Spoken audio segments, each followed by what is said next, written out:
Meus prezados e queridos irmãos da TV Caminho Livre, que a graça e a paz do Senhor Jesus estejam com todos vocês.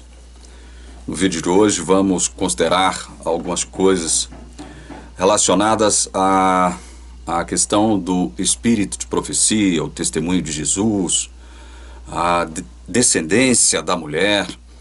Vamos considerar algumas coisas acerca destes assuntos. Começamos lendo Apocalipse capítulo 12, verso 17, 12, 17. Estou lendo o texto aqui, vamos para Apocalipse 12, verso 17. O texto diz assim: Irou-se o dragão contra a mulher, e foi pelejar com os restantes da sua descendência, os que guardam os mandamentos de Deus e têm o testemunho de Jesus. E se pôs em pé sobre a areia do mar. O dragão se ira contra a mulher e vai pelejar com os restantes da sua descendência. Eu tenho aqui outras tradições que a gente pode lançar mão, ou das quais a gente pode lançar mão para poder tentar ampliar o nosso entendimento acerca desse texto. O dragão se enfureceu com a mulher e passou a lutar contra o restante de seus filhos. Todos os que obedecem aos mandamentos de Deus e se mantêm fiéis no testemunho de Jesus. Contra os seus filhos. Essa versão que eu acabei de ler é a NVT, Nova Versão Transformadora. Vamos para a NVI. A NVI diz assim: O dragão irou-se contra a mulher e saiu para guerrear contra o restante da sua descendência, os que obedecem aos mandamentos de Deus e se mantêm fiéis ao testemunho de Jesus. Quase igual a NVT.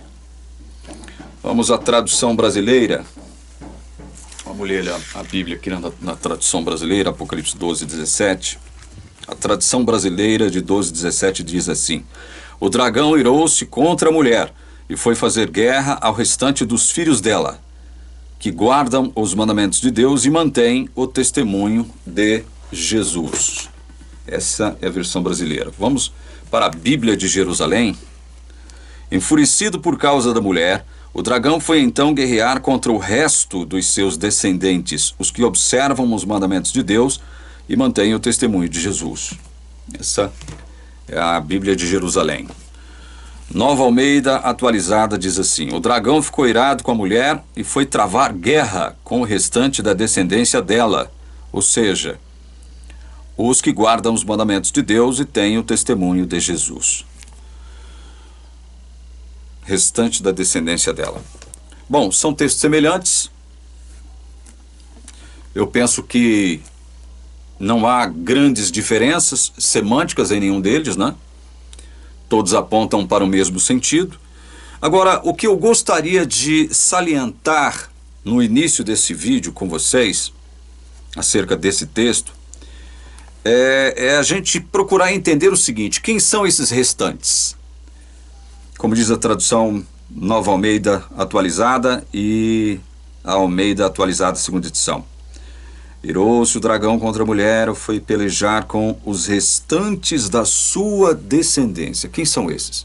Os restantes da descendência da mulher. Para a gente começar a entender esse assunto, é bom a gente lançar mão de um outro texto que se encontra em Romanos. É Bíblia explicando Bíblia. Então vamos para Romanos, capítulo 11. Eu vou ler 2 versículos, 5 e 6, para a gente tentar ampliar o nosso entendimento acerca da identidade desses restantes, os que sobram, né, da descendência da mulher. Porque contra estes que o dragão está irado.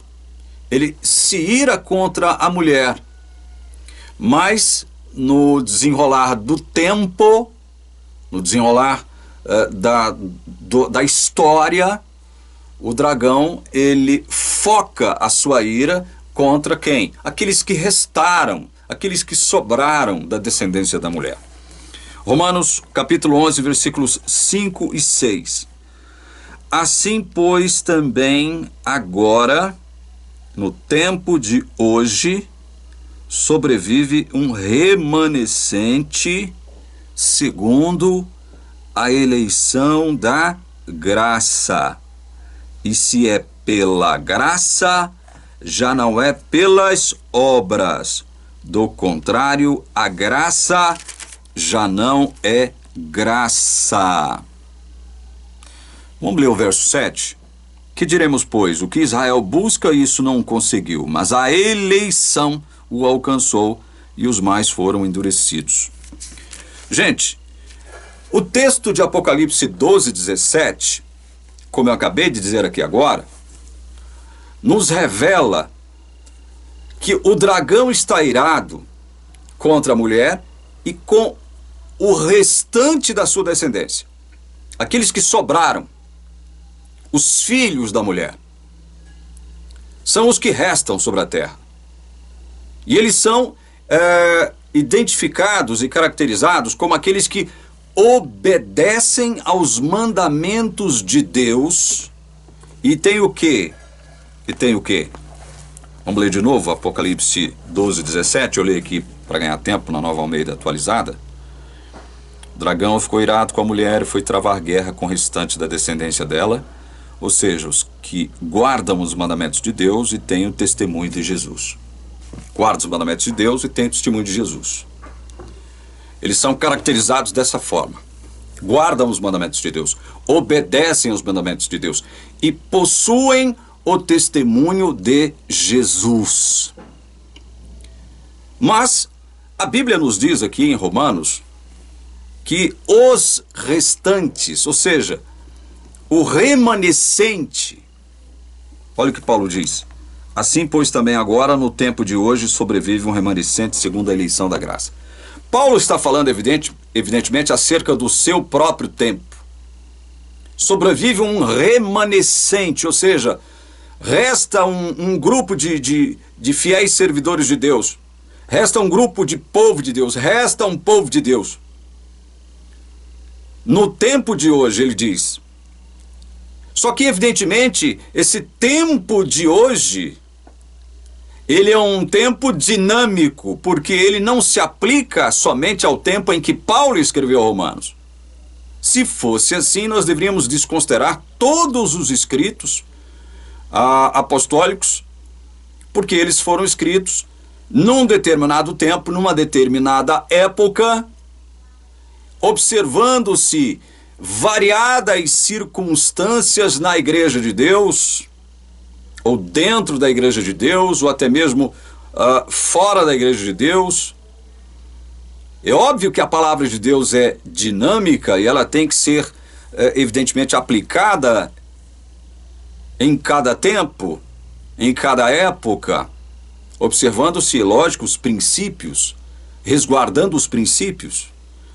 Princípios não mudam, costumes mudam, princípios não. Observando os princípios universais da vontade de Deus, exarados pela vontade de Deus, especialmente a vontade preceptiva de Deus, que se manifesta, que se revela através do quê? Dos mandamentos, das leis, das normas.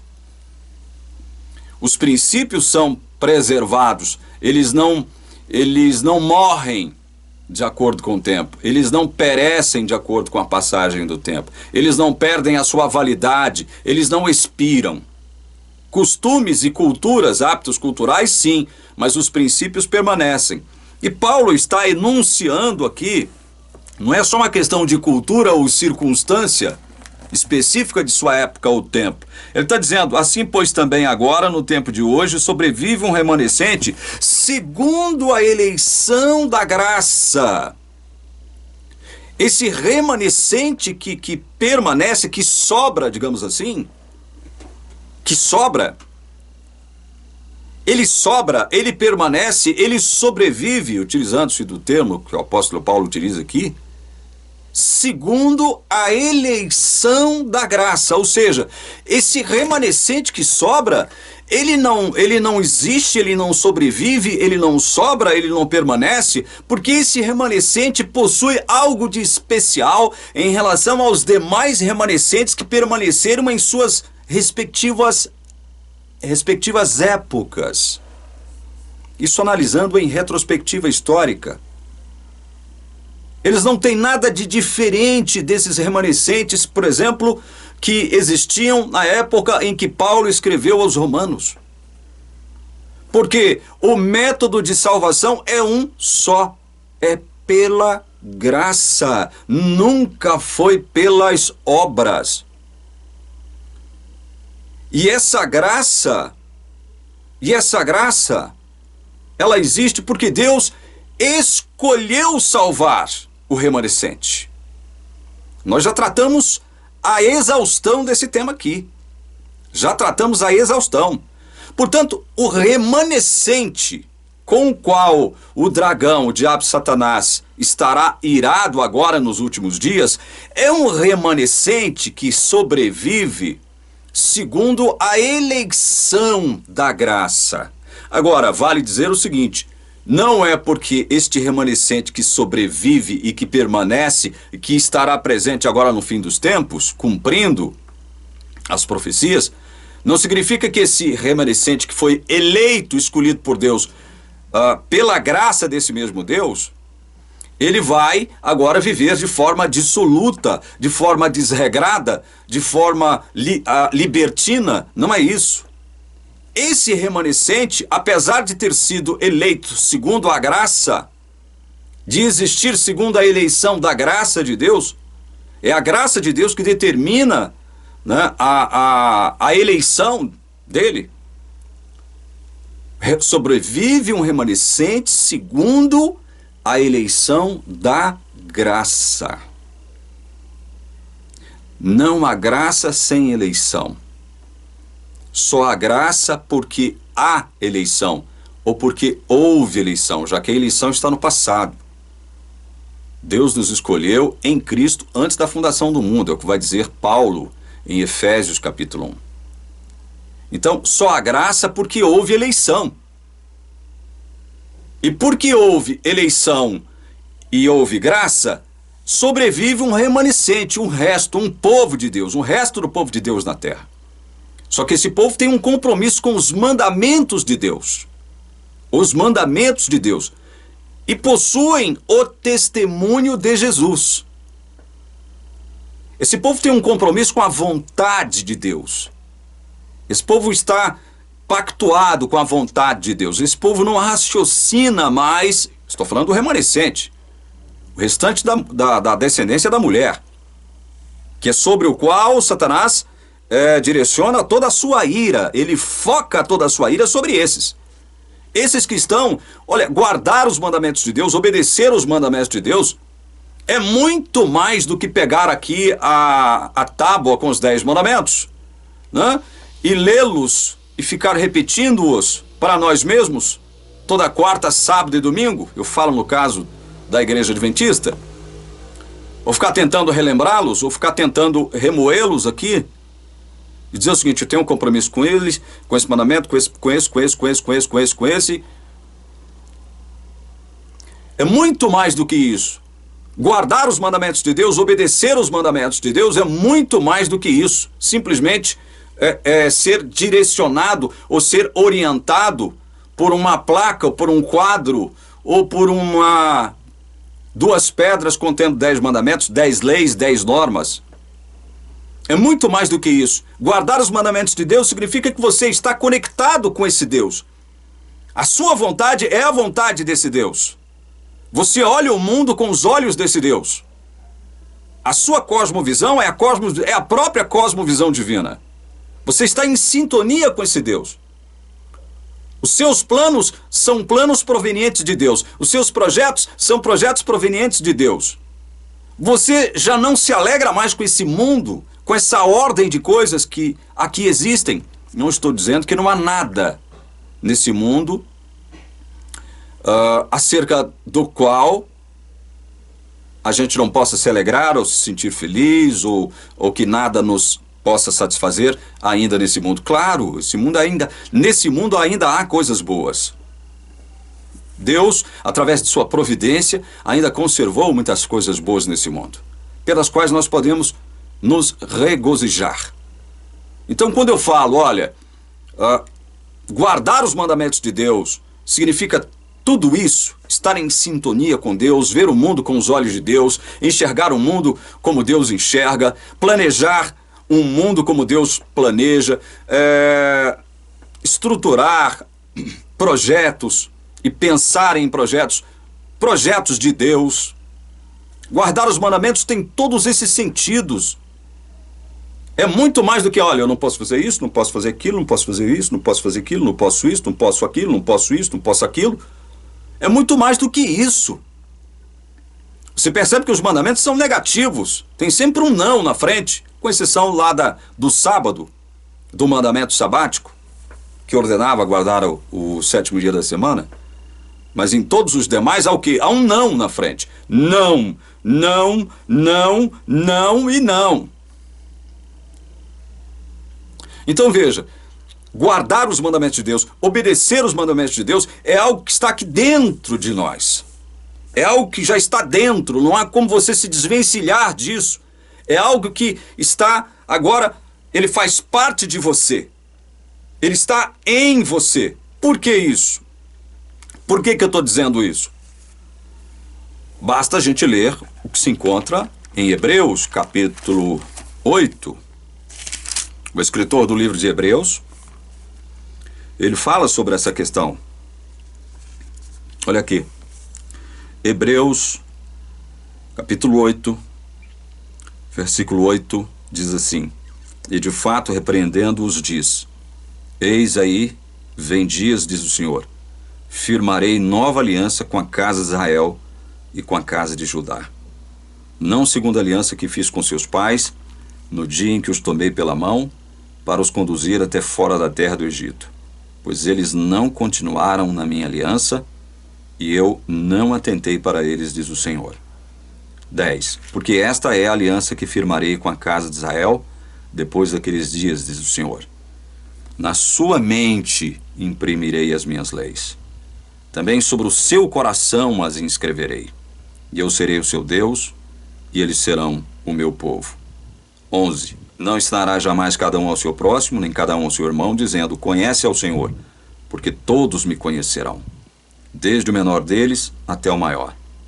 Pois para com as suas iniquidades usarei de misericórdia, e dos seus pecados jamais me lembrarei. 13. Quando ele diz nova, torna antiquada a primeira. Ora, aquilo que se torna antiquado e envelhecido está prestes a desaparecer. Vocês estão percebendo aqui que essa nova aliança que Deus prometeu fazer com o seu povo, com a casa de Israel, com a casa de Judá,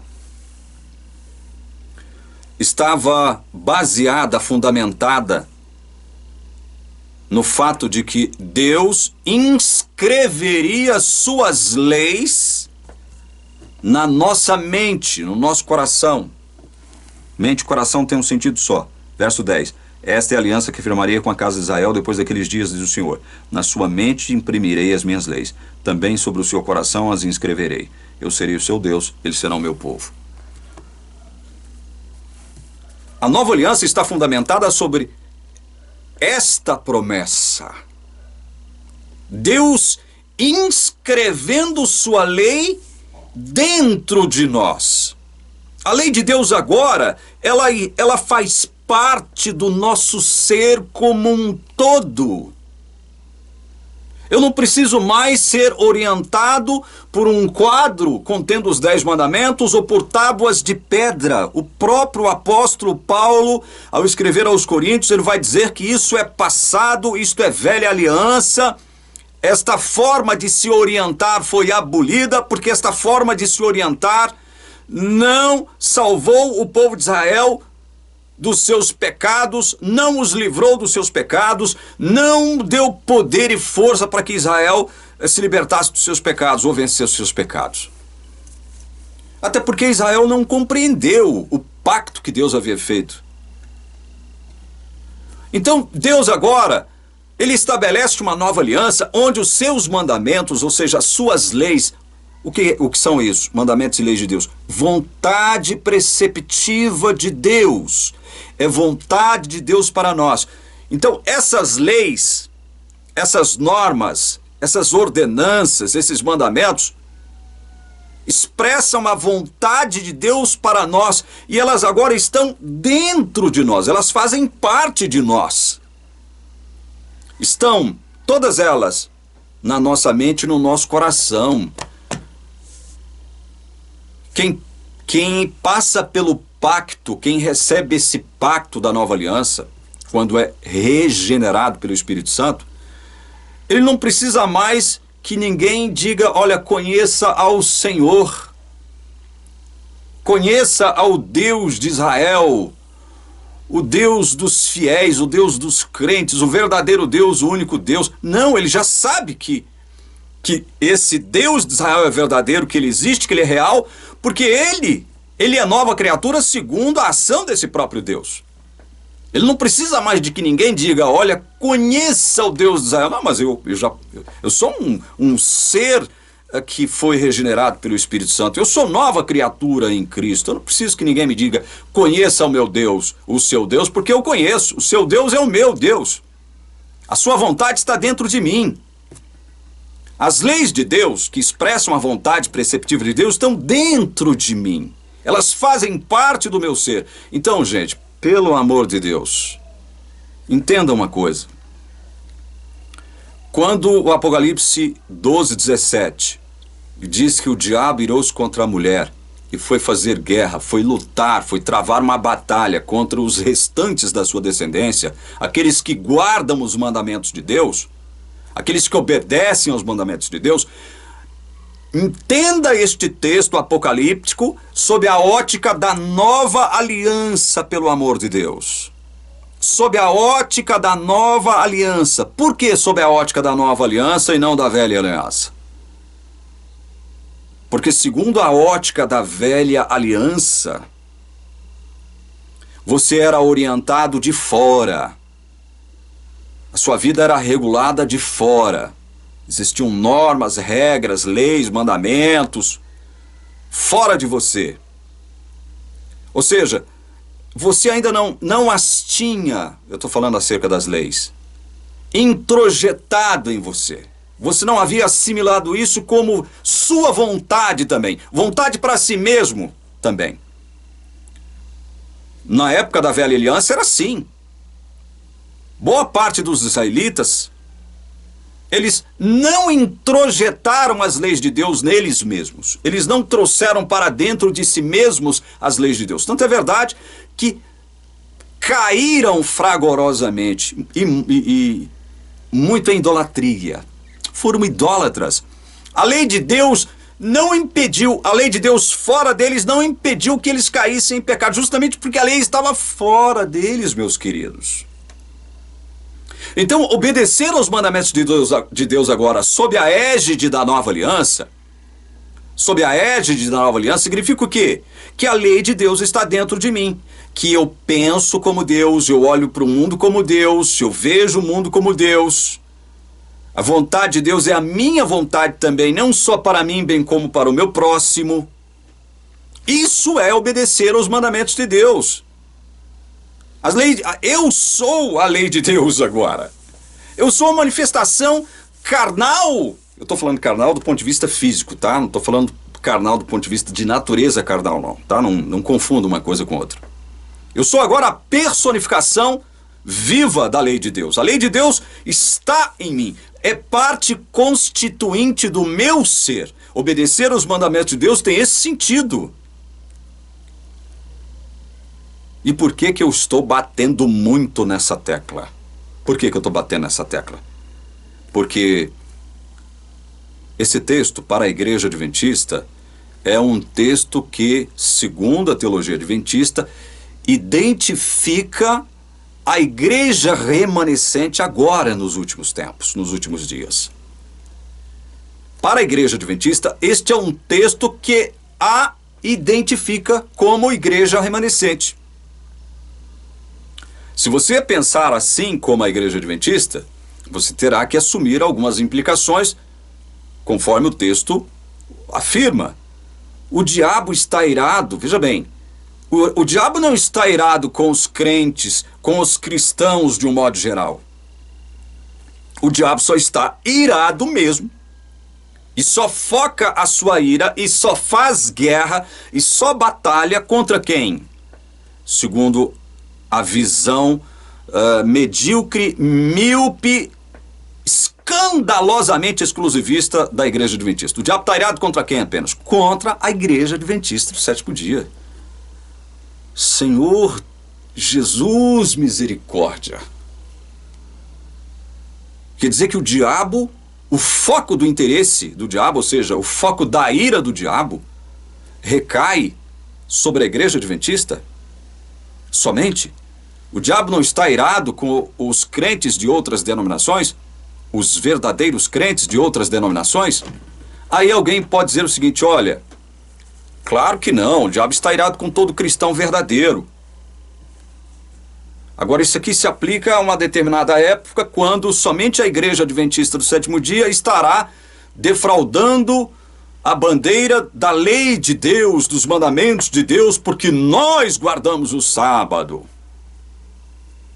Porque só nós guardamos o sábado, nós levantamos essa bandeira. Nós temos o sábado. Todas as demais religiões guardam 9 mandamentos, nós guardamos os 10. Nós já discutimos isso aqui. Já discutimos muito essa questão do sábado e essa questão de guardar ou não os mandamentos de Deus. Olha, se e somente se nós considerarmos o texto apocalíptico 12:17, sob o aspecto da performance, daquilo que eu posso fazer, ou daquilo que eu realmente obedeço acerca da lei de Deus, se nós formos considerar na prática essa questão, eu temo que não sobrará um adventista salvo. Não sobrará um. Não ficará em pé nenhum adventista. Nenhum. E nós já discutimos isso aqui. E estamos trazendo de novo à baila esse assunto que é importantíssimo. Não é só para desconstruir e desmascarar uma ideia perniciosa sustentada pela Igreja Adventista, a qual seja a de que somente ela e ela somente é a igreja remanescente dos últimos dias. É a igreja de Deus na terra. É a única. Nós precisamos desmascarar esse ensino pernicioso. Por que eu estou dizendo aqui que se adventista considerar esse texto de Apocalipse 12:17 de forma literalizada, olha aqui, o dragão ficou irado com a mulher, foi travar guerra com o restante da descendência dela, ou seja, os que guardam os mandamentos de Deus. Outras traduções dizem os que obedecem. Deixa eu ver se a NVT diz obedece aqui. O dragão se enfureceu com a mulher e passou a lutar contra o restante de seus filhos, todos os que obedecem aos mandamentos de Deus. Aqui está mais claro, né? Do ponto de vista prático, comportamental, performático, digamos assim, obedecem aos mandamentos de Deus. E nós já tratamos dessa questão e eu sou obrigado a questionar de novo. Meu querido irmão adventista do sétimo dia que está me assistindo agora com ódio, com ira. Eu sei que tem muitos aqui no YouTube irados contra mim, mas é muita gente mesmo. Muita gente irada. Interessante isso, né? Os remanescentes também se iram. Os remanescentes parece que refletem a ira que Satanás direciona sobre eles, né? Projeta sobre eles, eles também refletem essa ira sobre os demais, né? Porque o que tem de adventista irado contra mim não é brincadeira. Tem gente que se me encontrar na rua, pode me estraçalhar, pode me agredir, no mínimo me agredir. Então vamos lá. Obedecer aos mandamentos de Deus. Se você pega esse texto e considera ele de modo literal, sem entender as nuances por trás desse texto, aquilo que está para muito além da letra do texto, você estará em maus lençóis, meu querido irmão adventista. Por que você estará em maus lençóis? Porque eu estou afirmando com a autoridade do Espírito Santo aqui agora, com a voz tranquila do meu coração, com a minha mão levantada, eu estou autorizado pela palavra de Deus a dizer o seguinte: você não obedece os 10 mandamentos da lei de Deus, meu querido, só por guardar o sábado. Você não obedece. Você não obedece. Preste atenção, meu querido. Obedecer aos mandamentos de Deus, segundo o entendimento adventista, é obedecer de verdade, é não falhar, é não pecar, é não transgredir nenhum desses mandamentos, meu irmão. Eu estou com a minha mão levantada aqui, dizendo, expressando para você o que a igreja ensina. É o que a igreja ensina. Obedecer é obedecer mesmo. Não tem esse negócio. Ah, mas Deus sabe que eu sou pecador, Deus sabe que eu peco, que eu transgrido. Opa, opa, opa. O texto não abre mão para esse negócio. O texto de Apocalipse diz claramente. O texto de Apocalipse não titubeia, ele é direto, ele é claro, ele é objetivo. O dragão ficou irado com a mulher e foi travar guerra com o restante da descendência dela, ou seja, os que guardam os mandamentos de Deus. Ou seja, os que obedecem verdadeiramente, meu irmão, os mandamentos de Deus.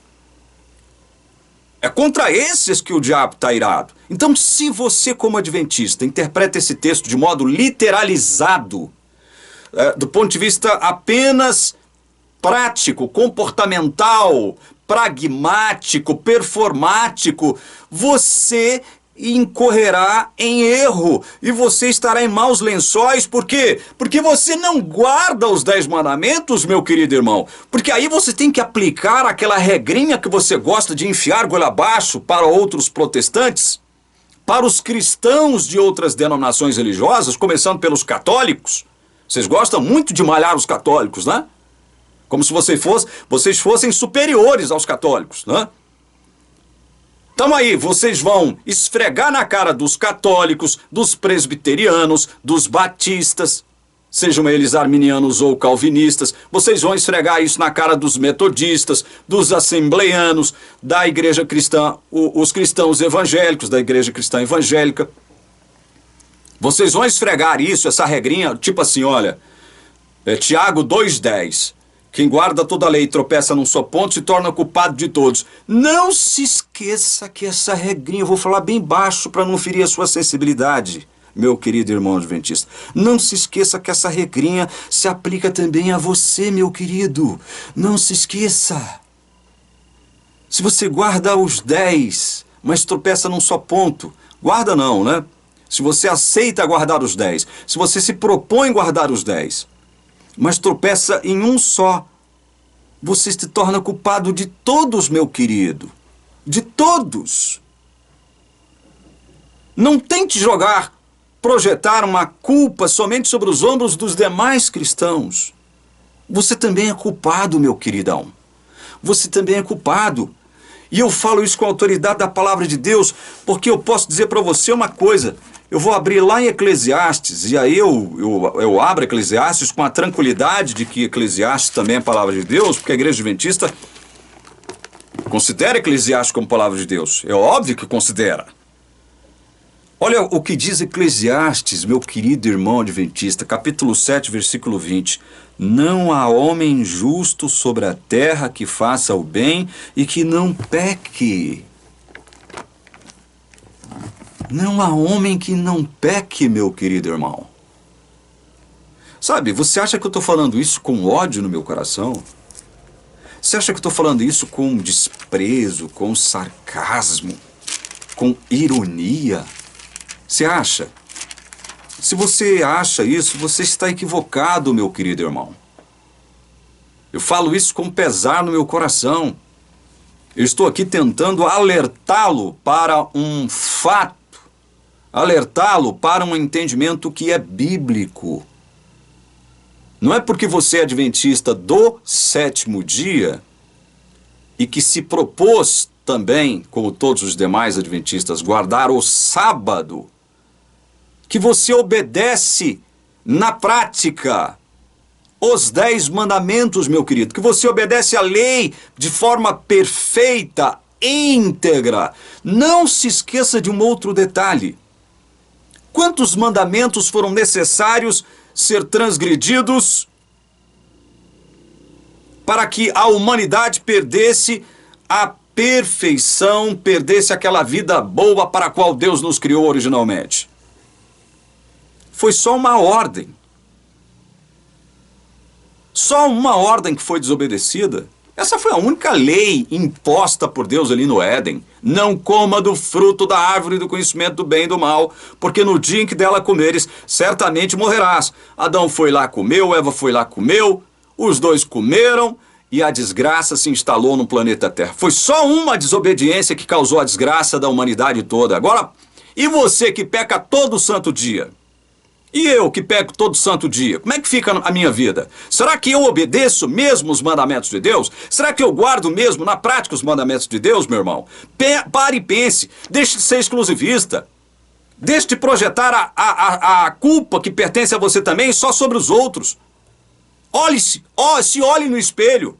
Tenha coragem de se encarar no espelho e perguntar para si mesmo, com a sua carona lá no espelho, dizer o seguinte: eu verdadeiramente guardo os mandamentos de Deus de forma infalível, de forma perfeita? Porque se eu não guardar, eu me torno culpado de todos. Todos. E tem um mandamento que muitos se esquecem dele, mas que é o mais transgredido. O mandamento mais transgredido, que é o 10º mandamento. Não cobiçarás.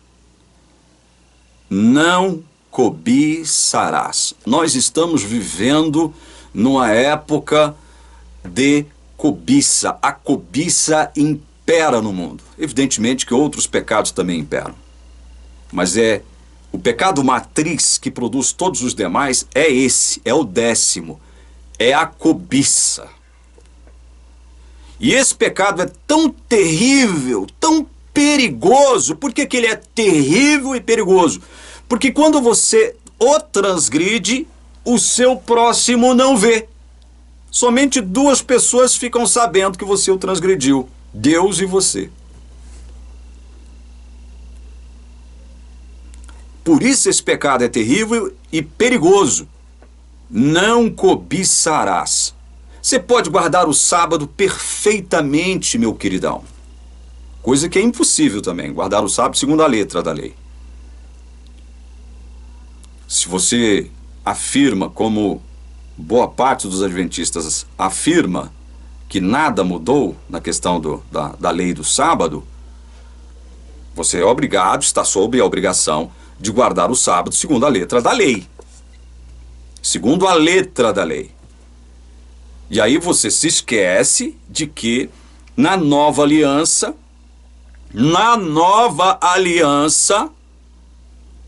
a lei tem que estar dentro de você e não fora. E não fora. Então veja, você, meu querido, você não obedece os mandamentos de Deus, você é adventista do sétimo dia. Não pense você que você é melhor do que outros, que você é superior aos demais. Você não guarda os mandamentos de Deus. Deixa de ser hipócrita, meu irmão. Caia na real.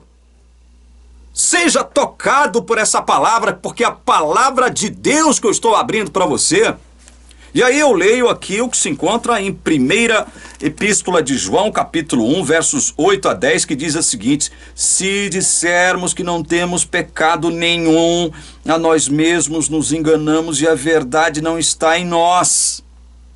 Se confessarmos os nossos pecados, Ele é fiel e justo para nos perdoar os pecados e nos purificar de toda injustiça. Se dissermos que não temos cometido pecado, fazemo-lo mentiroso. Se você diz, meu querido irmão, se você tem coragem de assumir o púlpito da igreja, agora eu falo para os pregadores, pastores, líderes da igreja adventista, se você tem a coragem de assumir o púlpito da sua igreja e dizer o seguinte: eu não peco, eu digo com a autoridade da palavra de Deus que você é além de você ser mentiroso, você está fazendo de Deus mentiroso também. Tem esse detalhe, esses dois grandes detalhes. Se você disser eu não peco, primeiro que você está mentindo. Segundo, você está fazendo de Deus mentiroso, porque foi Deus que disse: olha, não há nenhum justo sobre a terra e não há homem que não peque. E o apóstolo João simplesmente está reverberando isso aqui agora, na sua primeira epístola. Pare e pense, meu irmão.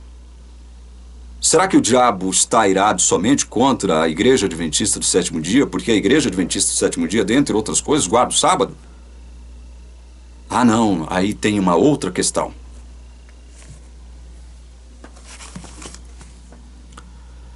O dragão ficou irado com a mulher e foi travar guerra com o restante da descendência dela. Ou seja, os que guardam os mandamentos de Deus e têm o testemunho de Jesus.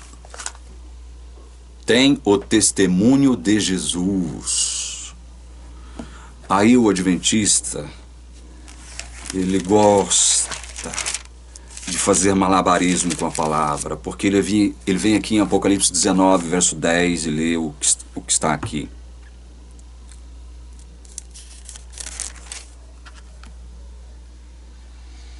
Prostrei-me ante os seus pés para adorá-lo.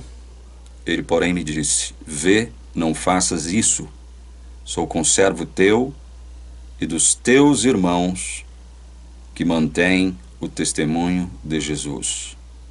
Adora a Deus, pois o testemunho de Jesus é o espírito da profecia. Aí vem o adventista, muitos com arrogância, não estou dizendo todos, pega esse texto aqui, conectado com Apocalipse 12, 17, e diz o seguinte: está vendo? O diabo está irado agora, nos últimos dias, contra uma igreja que guarda a lei de Deus, os 10 mandamentos, né? E que tem o testemunho de Jesus. Mas o que é o testemunho de Jesus? Aí ele lê aqui Apocalipse 19, 10 para o incauto. Está vendo? Ó, o testemunho de Jesus é o espírito da profecia. E qual é a igreja que tem manifestamente o espírito de profecia dentro dela? É a igreja adventista do sétimo dia. E esse espírito da profecia se manifestou na igreja adventista sobre a pessoa de Ellen White. Ellen White é o espírito da profecia. É interessante isso, meus irmãos. Primeiro porque, basicamente, todas as igrejas cristãs têm profetas no seu meio. Quando eu digo profeta, eu não tenho em mente só aquela pessoa vidente, que vê coisas. Quando eu digo profeta, eu amplio o entendimento de profeta, o sentido de profeta. Mas, basicamente, quase toda a igreja cristã tem os seus profetas. Tiveram os seus profetas. Aí vem a igreja adventista e diz: não, a única igreja sobre a qual o espírito da profecia se manifestou foi a igreja adventista. Quer dizer que na época de João, então, não havia o espírito da profecia, na época em que João escreveu o Apocalipse, na época em que Jesus vivia, na época em que os apóstolos pregaram, não havia o espírito da profecia se manifestado ainda? Vamos ler alguns textos bíblicos e tentar entender essa questão do espírito da profecia. Eu leio aqui um texto em Apocalipse 20, verso 4, que diz assim: vi também tronos, e nestes sentaram-se aqueles aos quais foi dada a autoridade de julgar. Vi ainda as almas dos decapitados por causa do testemunho de Jesus, bem como por causa da palavra de Deus. Tantos quantos não adoraram a besta, nem tampouco a sua imagem, e não receberam a marca na fronte e na mão, e viveram e reinaram com Cristo durante 1000 anos.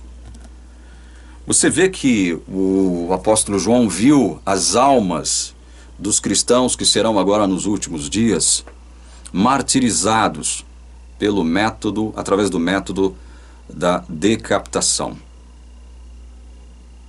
E o texto nos diz que eles foram decapitados, olha, por causa do testemunho de Jesus, bem como por causa da palavra de Deus. Então quer dizer que eu devo entender que uma das razões pelas quais os adventistas do sétimo dia, que são eles, o povo de Deus dos últimos dias, são eles, né? Então tudo que Apocalipse fala acerca de remanescentes, acerca do povo de Deus dos últimos dias, se refere a eles, tem que ser aplicado a eles. Quer dizer que os adventistas do sétimo dia serão decapitados por causa de Ellen White e da palavra de Deus. É assim que eu devo interpretar isso? Se eu leio a palavra de Deus com os óculos, com as lentes da teologia adventista, é assim que eu devo interpretar. Leamos mais alguma coisa acerca do espírito da profecia. Vamos ler aqui João 15, 26. Vamos começar lendo alguma coisinha, só para a gente começar a entender. João, capítulo 15, verso 26, diz assim: Quando, porém, vier o Consolador, que eu vos enviarei da parte do Pai, o Espírito da verdade, que dele procede, esse dará testemunho de mim. Veja que o testemunho de Jesus,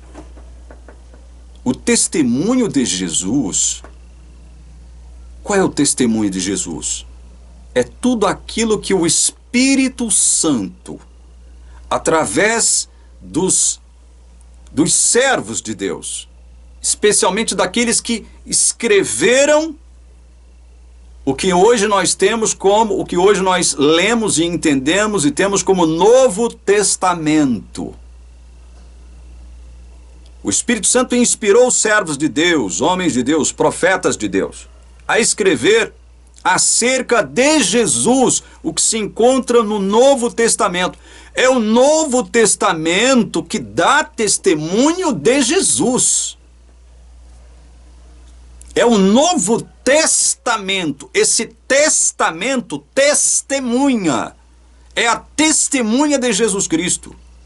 O Novo Testamento trata especificamente de Jesus. Ele revela Jesus, ele manifesta Jesus para o mundo, ele testemunha de forma absolutamente clara e inequívoca a pessoa de Jesus, ele enaltece a pessoa de Jesus. Portanto, o Espírito Santo, que inspirou esses homens e profetas de Deus a escrever o que nós temos hoje no Novo Testamento, é isso que nós temos hoje como espírito da profecia, porque testemunha a respeito de Jesus, é o testemunho de Jesus. O Novo Testamento, o espírito da profecia, se manifesta e se manifestou no Novo Testamento. É no Novo Testamento que nós encontramos Jesus, o testemunho de que Jesus é Salvador, o testemunho de que Jesus é o Messias. Leiam comigo, que se encontra em 1 João capítulo 5.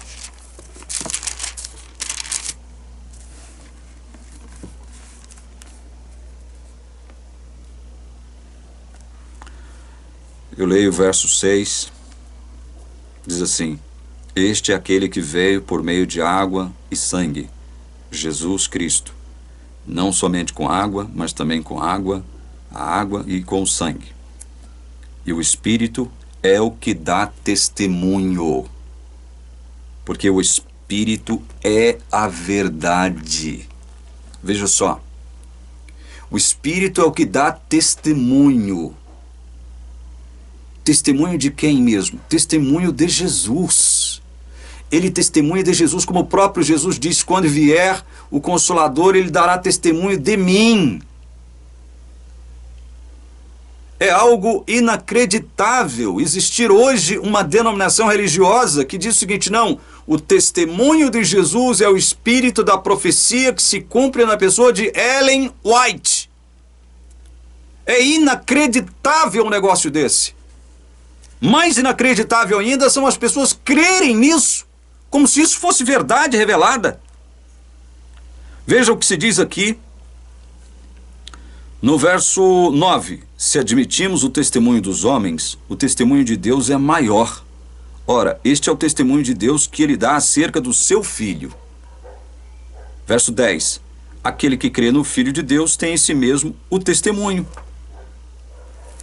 Aquele que crê no Filho de Deus tem em si, olha só, tem em si o testemunho.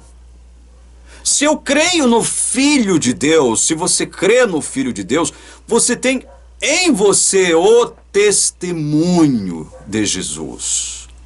Você é uma testemunha de Jesus. Você é hoje uma testemunha de Jesus. Testemunho de Jesus não é só Ellen White. Aliás, e agora eu vou falar algo que é meu? Eu não vou caçar encrenca com quem pensa diferentemente de mim nesse aspecto aqui. Nesse aspecto. Não creio que Ellen White tenha sido profetisa, mensageira do Senhor. Não creio. Eu não creio. Nenhum profeta de Deus plagiou o escrito de outros escritores. Plagiar não é citar, não é fazer citações. Existem citações na Bíblia de escritores não canônicos. Agora, isso não autoriza a igreja a vir a público e dizer o seguinte: não, Ellen White só faz aquilo que os outros escritores e profetas de Deus também fizeram, citar escritores não canônicos pelas barbas do profeta. Não queiram subestimar a minha parca inteligência. Plágio é um eufemismo para roubo. E para quem não sabe o que eu vou dizer agora, eu não sei exatamente as datas, mas veja, mais ou menos a época, ali por volta da década de 80, eu posso até estar equivocado com relação à época, tá? Mas não com relação ao fato em si. A Associação Geral da Igreja Adventista do Sétimo Dia instituiu uma comissão liderada por um teólogo, um de seus teólogos, esqueci o primeiro nome dele, o segundo é Veltman. Esse teólogo adventista elegeu lá uma espécie de comissão, e essa comissão de teólogos adventistas foram analisar os escritos de Ellen White para saber se houve plágio ou não, se ela praticou plágio ou não. E evidentemente que a igreja não tinha nenhuma intenção de divulgar os resultados desse trabalho liderado pelo teólogo, esqueci o primeiro nome, Veltman. Esse teólogo, no final dos trabalhos, se certificou, né, e ele apresentou esse relatório, que ficou conhecido como relatório Veltman, para a Associação Geral da Igreja Adventista do Sétimo Dia, concluindo o seguinte: Ellen White plagiou. Ellen White plagiou, ela praticou plágio. Plágio é um eufemismo, é a pílula dourada para amortecer o sentido daquilo que significa isso aqui, ó, isso aqui, isso, roubou. Roubou escritos de outros escritores cristãos, colocou sob sua lavra, sob sua legenda, sob seu nome, aquilo que pertencia a outros escritores cristãos. Ellen White plagiou. Não sou eu que estou dizendo isso. É o relatório Veltman que está dizendo isso. Esse documento está trancado às 7 chaves na Associação Geral da Igreja Adventista do Sétimo Dia nos Estados Unidos. Trancado às 7 chaves. Não é do interesse da igreja fazer com que a sua membresia conheça isso, o relatório Veltman. Não é.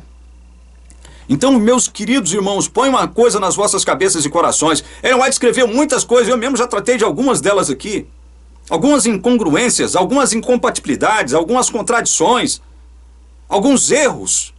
Ela escreveu algumas coisas errôneas, contraditórias, incoerentes.